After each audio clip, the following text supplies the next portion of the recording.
When we design an electrical circuit, resistance is a physical barrier. It is dictated entirely by the tangible properties of the wire you are using, specifically its length, its width, and the exact material it's made of. This equation shows us exactly how to calculate that physical barrier. R stands for resistance. To find it, you multiply ρ, which represents the inherent resistivity of the material, by L for length, and then divide by A, the cross-sectional area of the wire.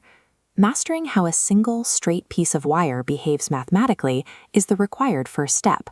We have to be able to calculate this isolated component before we try to analyze how hundreds of them interact across a larger electrical grid. This layout details a common problem profile. We have a 5-meter-long conductor. It has a cross-sectional area of 10 square millimeters, and the material has a known resistivity of 0.3 times 10 to the negative fifth ohm meters. Before plugging numbers in, look closely at the units of measurement. The resistivity is measured in meters, but the area is measured in millimeters. If you run the calculation with mismatched units, the result will be incorrect. To correct this, we have to transition the area measurement into meters.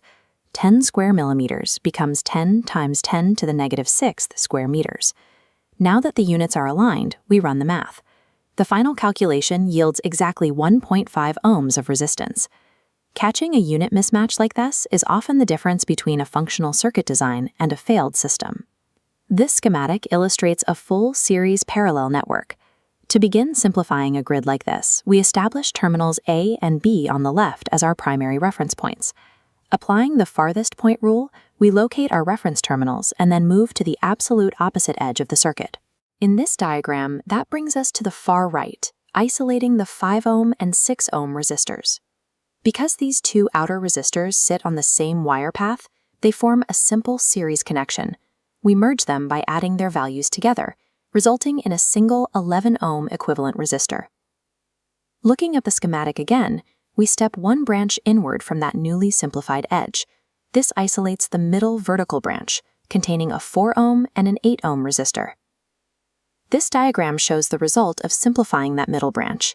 Just like the outer edge, the 4 and 8 ohm resistors are in series, so they collapse into a single 12 ohm resistor. Let's pause here. Look at the simplified circuit we've just drawn. Which two branches are now sitting perfectly in parallel to each other? The two vertical branches are now in parallel. The new 11 ohm branch on the right and the 12 ohm branch in the center sit across the same two nodes. This visual sequence demonstrates how the rest of the problem is solved. By repeating that process, combine, redraw, and combine again, we reduce the entire network down to one single total equivalent resistance value. Keep these two frameworks ready for any problem. For physical wires, verify your unit conversions first. For macro circuits, locate the nodes, jump to the farthest edge, and continually redraw the schematic.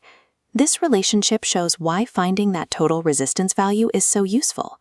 Once you have the final R value, you can apply Ohm's law to determine the current or voltage flowing through the entire system. Solving circuits is about methodical simplification. When you verify the units and work from the edges inward, you turn a complex grid into a single solvable equation.